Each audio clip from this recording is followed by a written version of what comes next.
You're tuned to Evergreen Media Network. I am Cindy Schwartz, and this is the Patient Partner Show. We are also on Spreaker as a podcast if you want to look us up on Spreaker. Jeannie Roller is my co-host. Jeannie, you're in Indiana. I'm in Florida. We're talking about medical issues, healthcare issues. We got into this podcast because a lot of these things happened to us, and we couldn't believe that this is what was going on in the medical arena for the care that you and I needed, your husband needed, people in my family needed, and we went in blindly trusting and whatever, and so that's how we started this.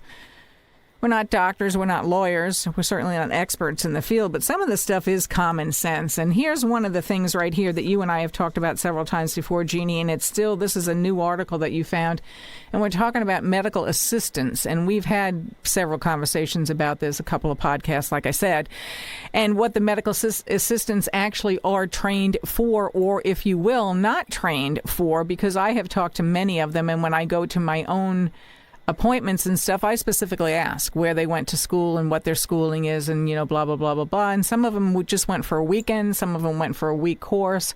Oftentimes it's one that are, what do you call it? Not outpatient. That's not what I'm trying to say.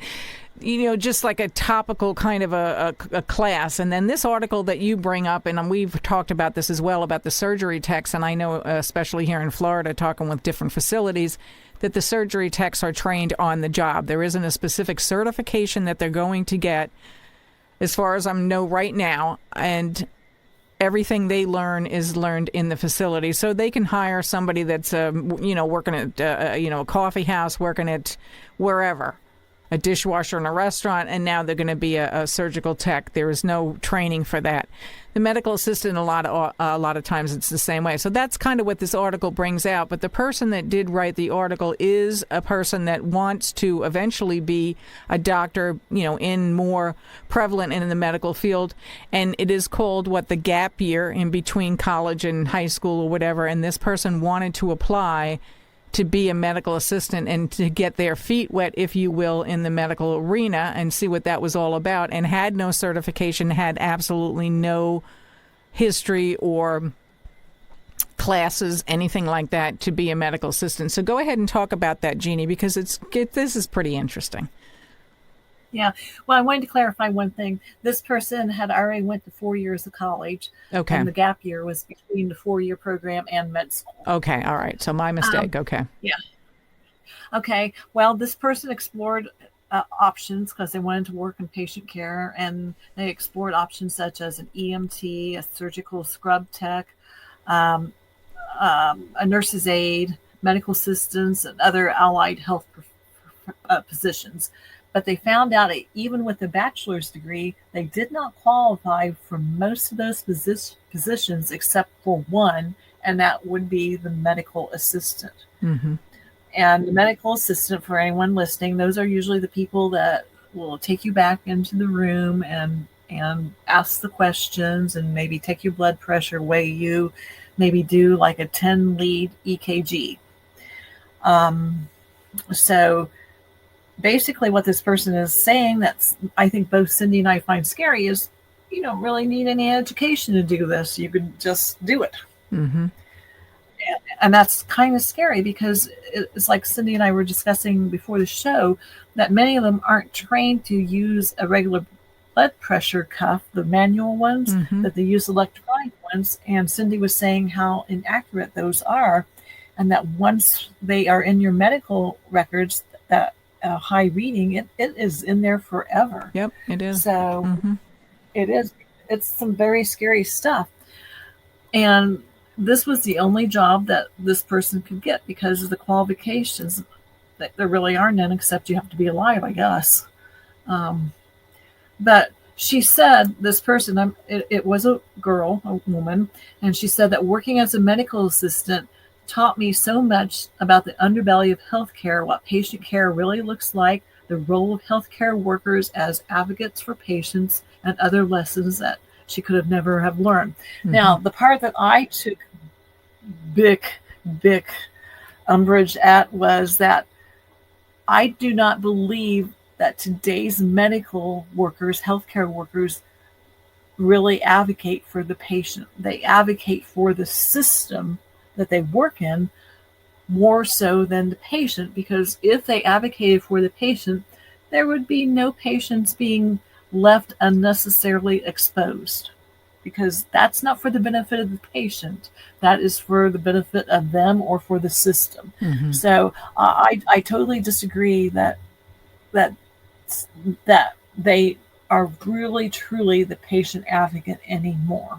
Mm-hmm. Well, on that note, two things that I want to say is, this particular one, there was no certification. There weren't any classes or anything. Yes, the person has a BA degree in a different field, but going into, supposedly the medical arena, they are also, these medical assistants, privy to all of our private information. So there's your social security number, there's your date of birth. They have privy to all of that. And then this is, again, a person that's not certified.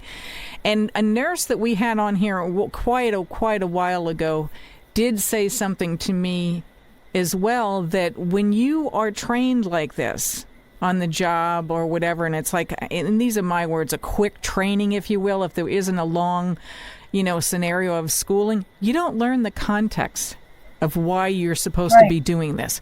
So if you take someone's blood pressure, for argument's sake, and normally the blood pressure is like, I'm just making this up, 120 over, 80 or whatever. It's a pretty good blood pressure. And then you take, you don't use a traditional cuff. And, I've been told by doctors they're not as valid as the traditional cuff is the one that's more valid, not the other one, the electronic one. And you just arbitrarily write in the chart, 203 over, 90. They don't even have a context for what that is. They're just putting that in there and not even double checking the blood pressure. But they don't know why that blood pressure should or shouldn't be that way. And I get it, they're not doctors, but if you do have people that are trained a little bit more than what the training seems to be, you would have the context. And that's just one example. There's certainly other things that this RN had told me that'd been in the field for like 40 years or so. And she's like, Cindy, they just don't learn the context. You can't learn it in a 6-month training. For some of the RN classes here are like a year.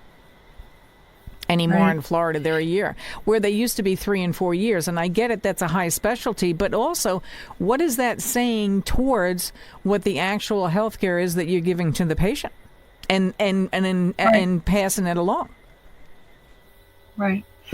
Well, and the other thing, Cindy, that you saw, and I also agree with, was I was blown away as you were, that this person said that she even performed and assisted with minor procedures. Yeah. What minor procedures were those?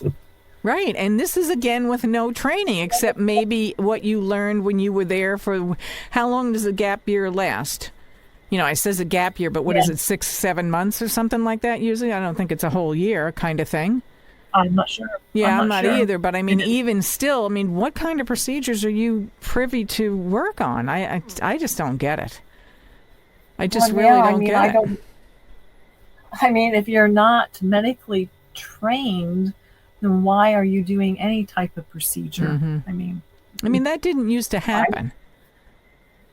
It didn't used to happen.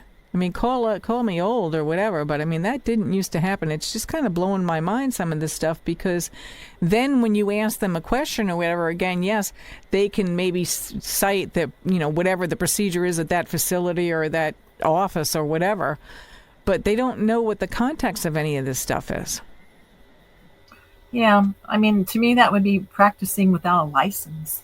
Yeah, I don't know. Of course, these are all our opinions, but it's scary. Yeah. And I actually had that instance with a medical assistant in one of the doctor's offices that I was at here in Florida, and my blood pressure was whatever, it was really high, 190, and mine it's not like that. And I asked the medical assistant, I asked her what her position was. She told me medical assistant, wasn't LPN, wasn't, CNA or RN or anything like that.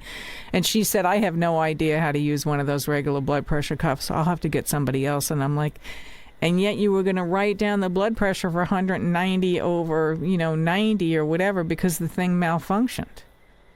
But she didn't really realize that that's what it was doing, because the other one came in and said, yeah, this is malfunctioning. It's not working right. I'm just throwing that out to you.